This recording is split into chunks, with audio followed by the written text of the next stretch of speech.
Welcome to True Colors, a school branding podcast.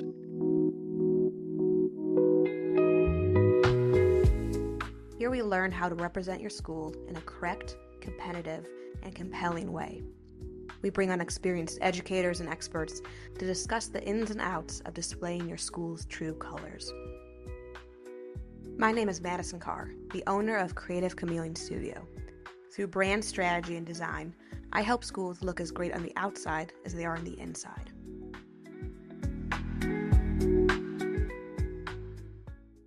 A powerful school brand is one that represents your school in a compelling way. This means shining the best light on your school and showing your personality to prospective families. One of the first interactions a family will have with your school is through your website, the most impactful way you can make a compelling impression. Websites are a complex, multi-layered asset for your brand. So I wanted to bring on someone who is deeply knowledgeable about them, especially in regards to a school site. Mitchell Slater of Slater Strategies is a web wizard, having led many schools through the process of upgrading their websites. He helps schools leverage their SEO and enrollment marketing to get the most out of their marketing efforts.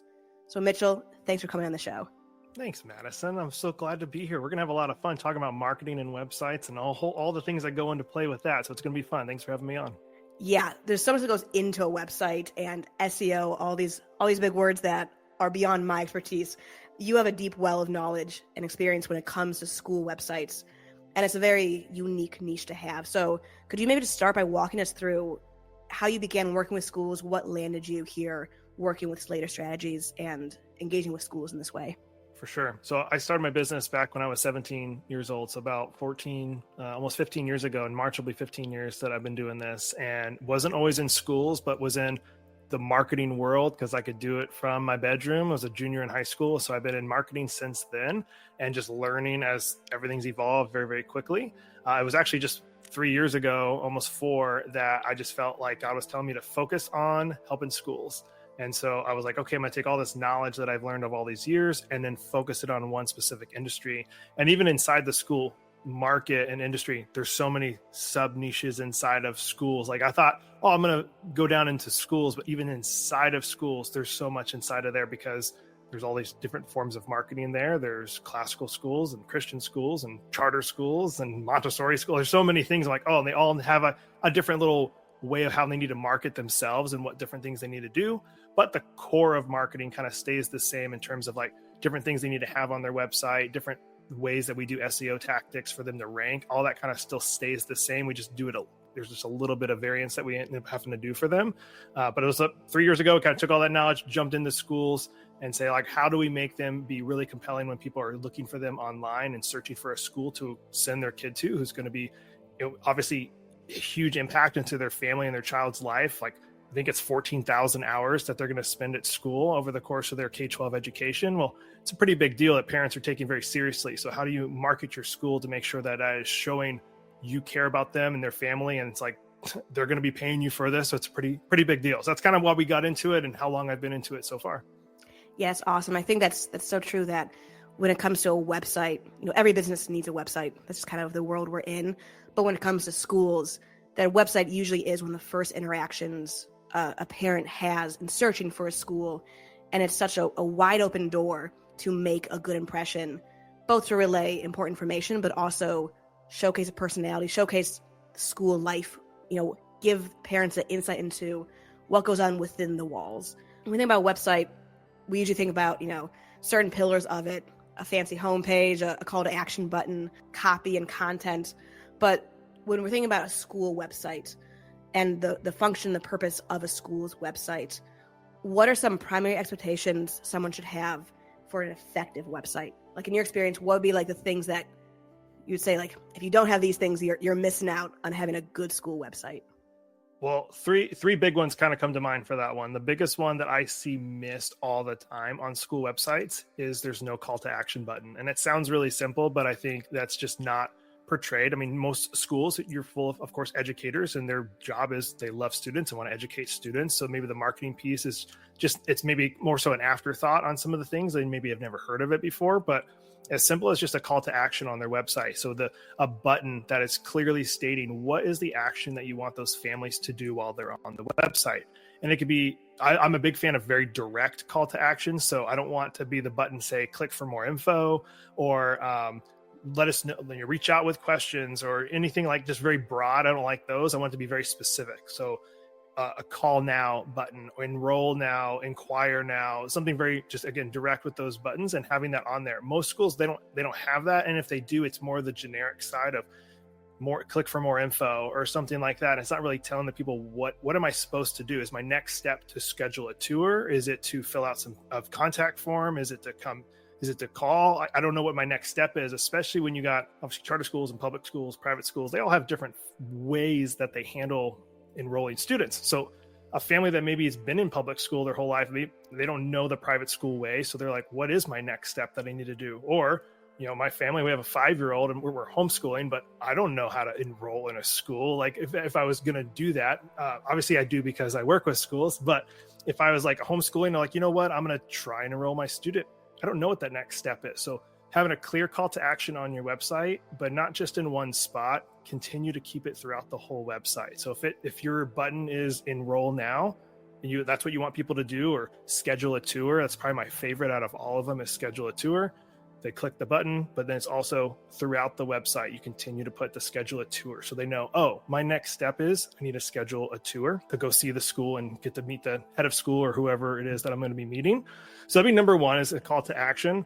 The second one that I really think people should be doing to schools is having some type of lead generator. So when I say lead generator, I'm sure you guys all know what these are as I start explaining it. So when you go to a website and they go, hey, would you like this coupon for $50 off? Just put your email in. Or, hey, would you like this ebook about the 5 reasons why our school is a great place for your family to go? And you go, oh, I want to read that. And so they enter their email and they get now into all this information about the school, but you also, as a school, get their email address to follow up with a prospective family. And that's one of the things I see missed a lot of times as well. Schools just kind of put up a website and go, all right, I got a website. It's going to do its thing. It's up there. And they kind of forget about it. Well, we want to have something up there that when these people are going to a website, there's a way to actually get their information. And so we can follow up with them. Most of the time we don't have that. So we just go, well, they'll call us if they're interested. And yes, that is true. You hope that would happen. But is there something that we can do to give them for free that, they will say, oh, I'm really interested in this school. And then we can follow up with them. Because most of the time people don't want to enroll right away. They're not like going to just jump on the bat to go, here's $10,000 or whatever the tuition is for the school. You kind of need to nurture that. You need to talk with them and get to build a relationship with them. And having a lead generator somewhere on the site is a really, really big deal to have. The third and final one that I'll kind of touch on with this one is kind of like what I see schools do that I would suggest not doing. And I'm sure I will have pushback on this one because I've had it before when I share it, is not putting your tuition rates on the website publicly for people to see. And there's definitely pros and cons to this because I've heard both sides of it. And again, I see both sides, but what I typically will see is people go, here's our tuition rates. And this goes one of two things. If you have a tuition that's fairly high, you got the families that are go on there and go, we can't afford this school. And they won't even try to inquire. But you might have tuition aid programs that they could go, but they don't know that. Even if you say that, they're still going to go, there's no way I can swing $25,000 a year for this school. So you lose those prospective families. But then the reverse is also this case. You're in a more affordable school and it's $3,000 a year. And they go, the more wealthy families come on there and they go, oh, this must not be that good of a school. It's only $3,000. I'll go find the more expensive one. And so it kind of does this thing where you kind of lose both sides of it depending on where you're at. What I would rather you do is have it not there and they have to inquire, which I know people go, oh, that's really annoying. And yes, I know that's annoying, but it's like, hey, we want the chance to share that with them. And if they call in, you can say, hey, what's your rates? Well, let me get your information. I can send it to you. And then you get a chance to explain on the phone in person to them going, hey, just so you know, we have tuition aid available. We give away $200,000 of tuition aid to prospective families. Like you want to make sure that you know that it's accessible. And that's the key word that I think also schools don't use. They say, our school's affordable, our school, whatever. It's like, no, accessible. That's the key word for anything. If it's really expensive or really affordable, you still want to say, our school is accessible to everyone. And then you have programs in place for that. So those would be my three, but have a clear call to action, making sure that you do not put your tuition on there and have a lead generator on the website. That's a really good point. First of all, with tuition, that's, I think, a struggle for a lot of schools to determine should we or shouldn't we, right? Because on one hand, it's good to have it out there, but you're right that it loses a lot of opportunity to build rapport and have a conversation with people. And I like the tidbit too about accessible being a much better word than affordable. When we're doing brand strategy, something that we really think about is how do we present the truth in a way that's accurate, but also compelling and persuasive for the families you're trying to reach. I really like what you said about the lead generation. I think a lot of times, particularly smaller schools, maybe ones that don't have a big budget to, invest in a website with all the bells and whistles, they view the website as just a necessity to put up there, but not really giving thought into, was it really telling about our school? Are we using it as a tool for our enrollment strategy? So I think that idea of lead generation is so helpful because it gives you that contact information so you can nurture relationships with families who are interested.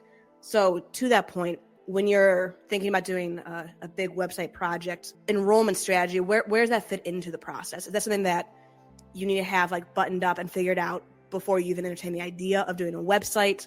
Does it happen in parallel?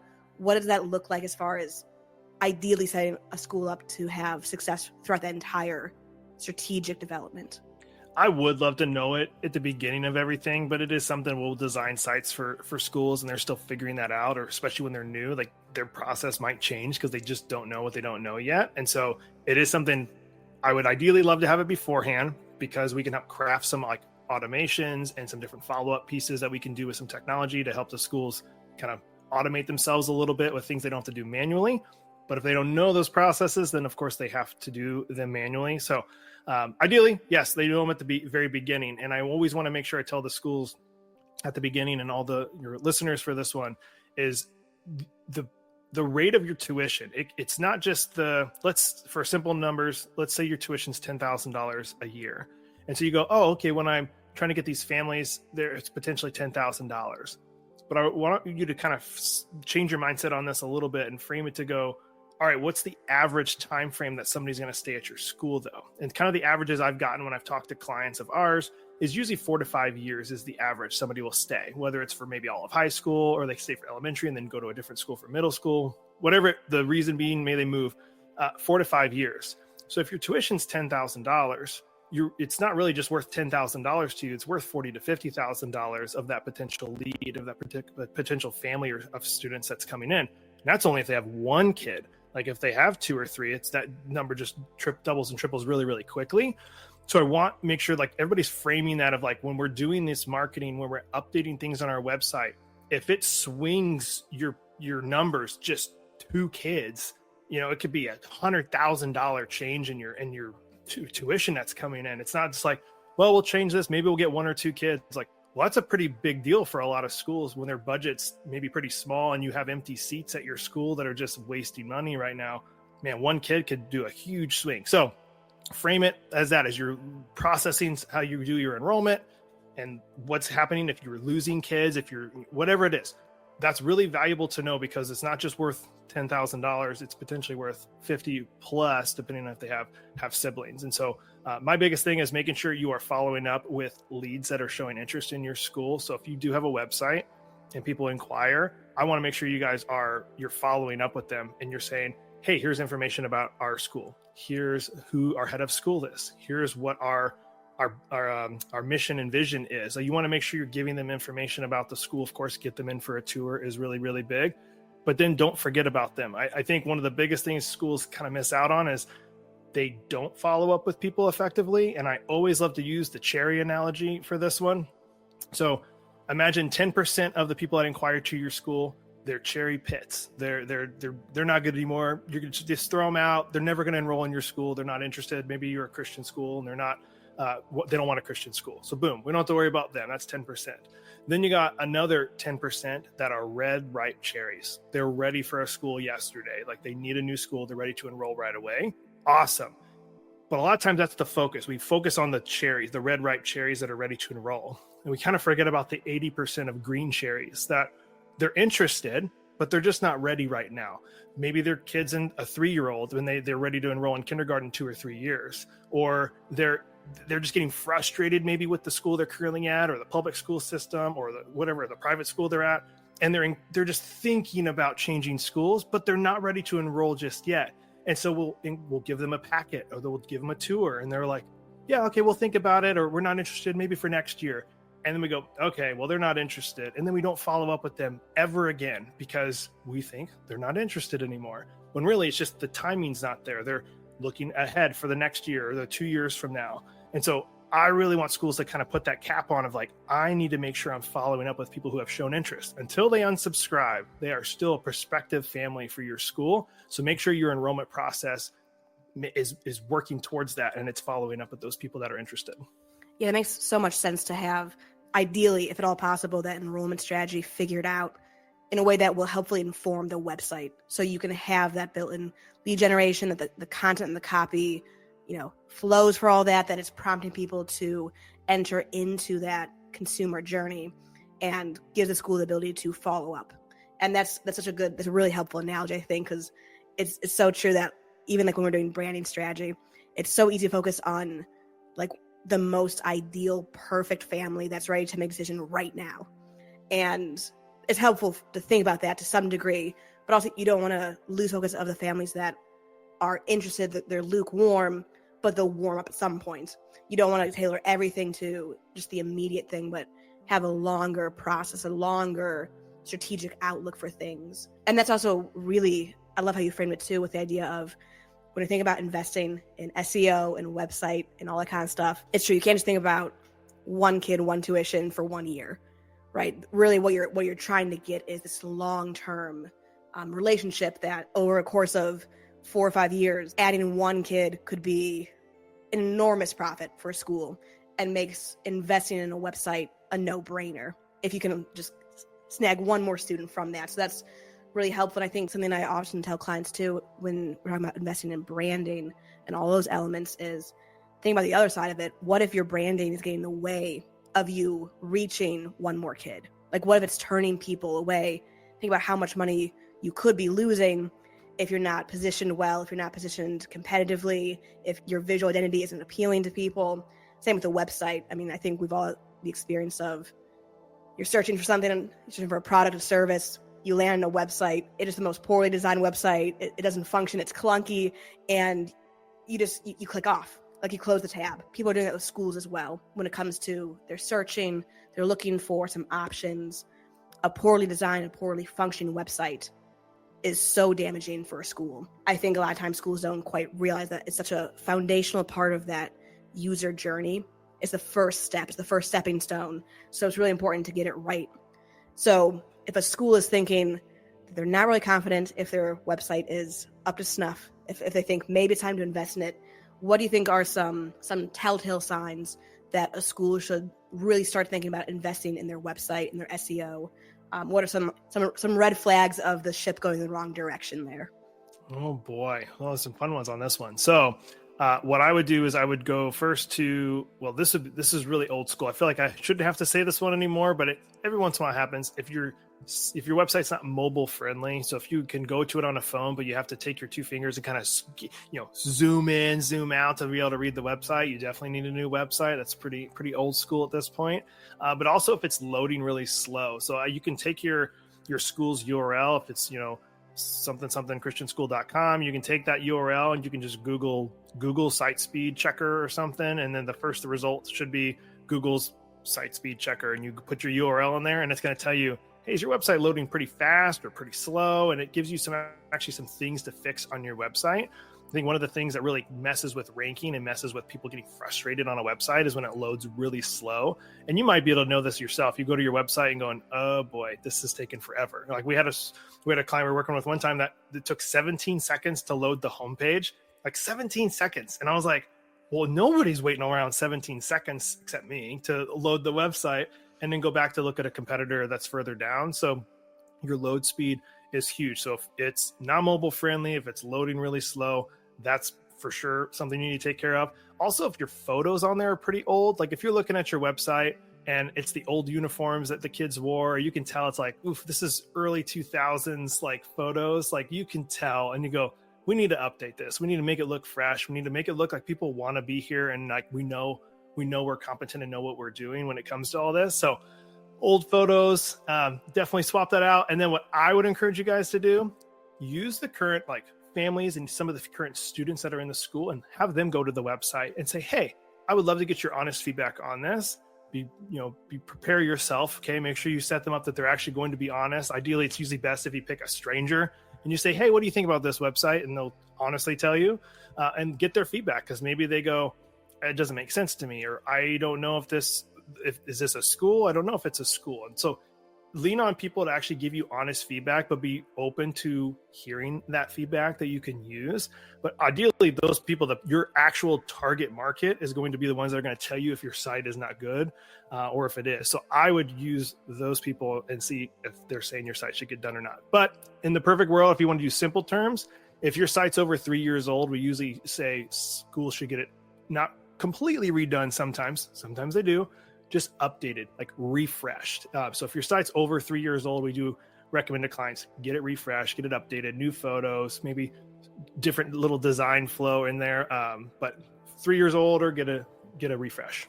Yeah, that's a good rule of thumb. And I think especially with the idea of, the content might be old and people might perceive that of, the uniforms look a little out of date, or especially when a parent or family, they're seeing social media, they're seeing the current day-to-day life going on, and then the website isn't the same. Like they're seeing different colored uniforms, they're seeing maybe different things internally in the building happening.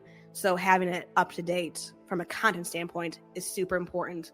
And I really like what we said about the loading speed. That's a technical thing that a lot of people don't think about.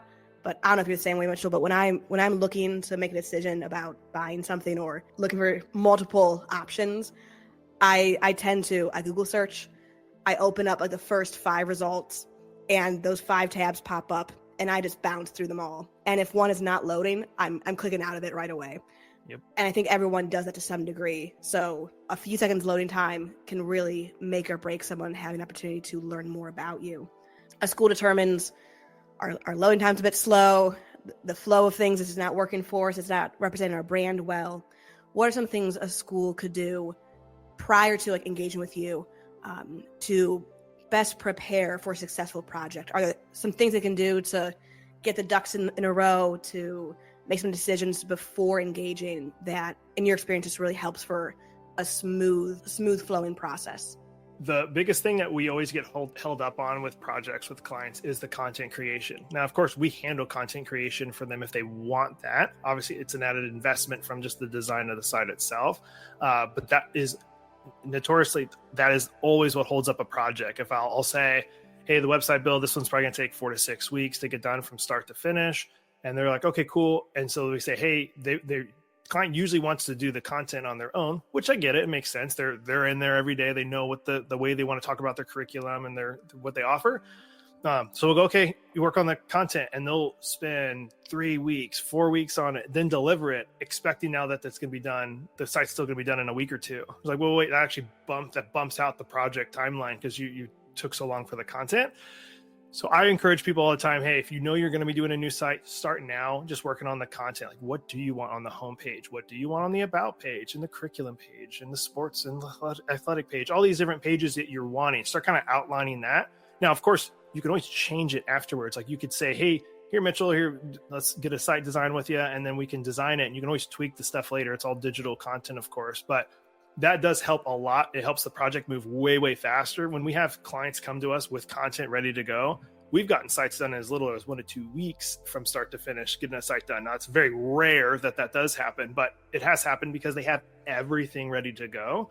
So start writing the content and kind of figuring out what do you want on these different pages. Of course, we can help kind of coach that along in some of our onboarding calls when we work with a client. So if you feel stuck, we can of course help you with that part. But content's always the biggest holdup. I would start working on that now. That's no surprise. I feel like content is forever a common roadblock in projects going quickly and efficiently.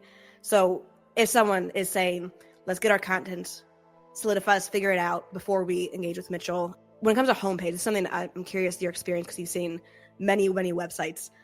good ones and bad ones. So you've kind of seen it all. What would you say would be some top things that every school should have on their homepage when it comes to content? Like what would be like best practices? If you're missing this, you're missing the target completely. Just to give people a framework for thinking about writing content for their homepage. Okay. I'll give you two things on this one. I'm gonna give you what to do and what not to do.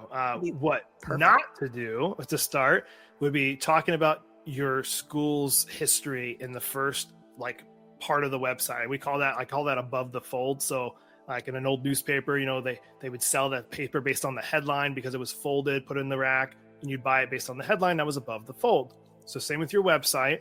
Before you scroll, that is the part that kind of sells that person on, do I want to continue to scroll and read on what's on this website or do I not?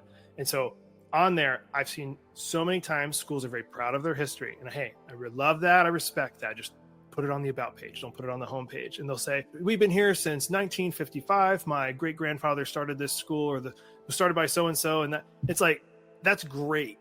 Nobody's really going to care about that in the grand scheme of things. Like, I'm not going to pay you all this money to send my child to your school just because it was started by this person in the 50s. Like, that doesn't mean you're a great school.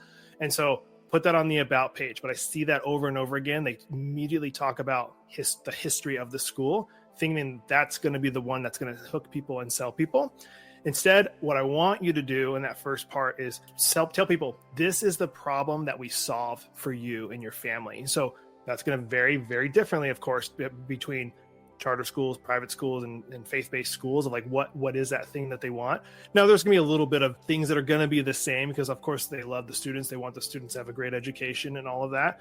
But I would encourage you to go kind of visit around to other schools on their websites and see what are other people doing, and if they're kind of going with the history route or if they're going with, hey, here's the problem that we solve for you. If you come here, you maybe enter in like this, but you exit like this. And so keep it very short, keep it sweet. I like 1 to 2 sentences, maybe 3 tops in that part above the fold, because you got people's attention for about 3 to 5 seconds when they go to your website. You want to make sure they can get a grasp of like what it is you do, the problem you solve for their family, and what their students going to be like at your school, to go, man, this sounds really good. I want to then keep reading. And then they keep reading. So if you got that part solved, you kind of feel like, hey, this is what you're going to be like if you go to our school. Scrolling down a little bit further, one of my favorite pieces I love when schools add is the 1, 2, 3, the 3 things of how to enroll with us or how to work with us. And that's something I feel like is also missed with schools a lot of times. And so break it down. What are the 3 ways they can work with you? So number 1 might be you inquire and book a tour with us. Number 2 is you do the tour, you fill out an application. And then number 3, you are be confident that we're going to love and educate your student to be the best possible version of themselves that they can be, or something. And so you break down this thing that might sound really scary, and people don't understand it because it's 12 years of education, but going, hey, this is how easy it is. It's 1, 2, 3. So every school's gonna have a different process for what that's gonna look like for them. But taking this thing can be really expensive and really scary for families to pick a school, but say, hey, no, this is what it's like if you enroll here. 1, 2, 3, this is how it works. I love seeing when schools adopt something like that on their website. That's a really helpful framework. And I think that's such a tendency when it comes to content for a homepage, is putting everything in the kitchen sink on the homepage, right? The history, the about, the pictures, the video, everything. And it's very overwhelming to start scrolling. You keep scrolling, and you can't get to the end of the page because there's so much content. So really narrowing it down. A framework I use quite a bit when we're thinking about strategy is and I'm totally borrowing this framework from someone else, but the what, so what, and now what structure. Mm-hmm. So you immediately, the what is just right to it. Who are you serving? What kind of school are you? When people are looking for school, that's their first filter, is does it align with the kind of school I'm looking for? And the so what is that compelling message of what should someone expect if their student enrolls here? Like, what's that end result? Why does it matter that you are a school that does X, Y, and Z? And then the now what is that call to action? So someone says, okay, I'm interested, I'm intrigued. Now what do I do about it? I book a tour, or I give a phone call. So I think if you can narrow it down as much as possible, so many schools do not do that. So that alone is going to set you apart if you have a concise and efficient and well-structured homepage. I know when I've done strategy work with clients, the desire to to weave history into every aspect of the story is a very strong pull, and history is a beautiful, great thing to leverage. But on a homepage, I think you're right on where that's not going to be the thing that convicts a parent to reach out. And if I can add to even that, to even maybe help to bring that home more, like I love Chick-fil-A. It's one of my favorite restaurants ever to go to, and they do such a good job with this. So if you think about running in Chick-fil-A, they're not on the menu. It's not saying, I mean, maybe they do somewhere on this, but they're like, we've been in business since this long, and this is why our chicken is better. But like, no, they don't do that. It's very simple. You walk in, they don't tell you how they fry the chicken in the back. You can find that out if you want to. You could Google it and find it, but they're not saying, hey, here's how we're making it in the back. We use this type of breading. We use this type of oil. Again, you can find that out, but they're not boring you with all this detail, like how they got to make a chicken sandwich that with spice on it or something. It's like, no, I'm going to feel really fulfilled, and that looks really good. I want what they're offering on that menu. And that's kind of, that's super simplifying this to go, like, when they go to your website as a school, they go, I want that. I want what they're showing me and what they're saying here. You're not saying, here's all the things. I think classical schools are usually the most guilty of this one when it comes to, like, they want to really dive into the pedagogy of classical education and the trivium and all that. And all that's beautiful and great. It's just, if you hit that at the very beginning, it can scare people off to go, I'm overwhelmed. I don't know what I'm reading. That can come later. Like, that's fine to come later, but like, here's what your child's going to look like and be like after they go through our school of 12 years or whatever it is. I don't know if that helped at all, but I wanted to I love Chick-fil-A. That's perfect. Yeah. Chick-fil-A is one of my go-to, like, brand examples. So I love being able to compare things to them to give a helpful example. And I think that's so true, that I think that portrait of a graduate exercise is so important. I do that in my strategy workshops because it really helps give big picture of what someone should expect if they enroll their kid in your school, and having that really sorted out, all the different aspects about that ideal graduate, I think is so helpful for making content for a website. Like, that I think is a great kind of North Star. So the school has not done that. I would definitely advise that being like an early step in this whole process, is really sit down and figure out, how can we paint a picture of a graduate for our school, and then how can we use that in our content. That's a really helpful way to kind of think about it. Mitchell, you have given so much information. I appreciate all of it. You are very knowledgeable. If someone is listening to this and saying, I think I definitely need Mitchell to help me on my website, where can people find you? Where can they find more information about you and connect with you? Sure. So one of the best ways, if you're a school, we have a podcast as well. This one obviously is amazing as well for Madison's what she's doing with hers. But the School Success podcast is a great way to kind of connect with what all we're doing over at School Success and what we're doing. The company is Slater Strategies. So we have a site for that, of course, slaterstrategies.com. That is the parent company, but our school division is School Success. So our main site we send everybody to learn about all the things we're doing over there is schoolsuccessmakers.com. You can get connected over there and you get plugged into we have a weekly report we send out on Mondays. We got the podcast that goes out, some other resources. But of course, if you guys need help with website and different marketing things, we'd love to work with you and help your school grow and be successful. That's fantastic. And I would highly encourage anyone to take advantage of all that information. You are very generous with the information you share. Anyone who is looking for a new website and starting this whole process, it's worthwhile to get in touch with you guys. So thank you so much for being on the show, imparting your knowledge and giving of your time to talk about websites. I appreciate it so much. You bet, Madison. Thank you. Thanks for listening to this episode of True Colors. A great school deserves having a great brand. If you need help representing your school in the correct, competitive, and compelling way, then send me a message at creativechameleonstudio.com. I assist independent schools in developing brand strategy and designing brand identities. More information on Creative Chameleon Studio and today's guest is available in the show notes. If you received helpful information today, please consider leaving a 5-star review and sharing the episode. And tune in for the next episode of True Colors.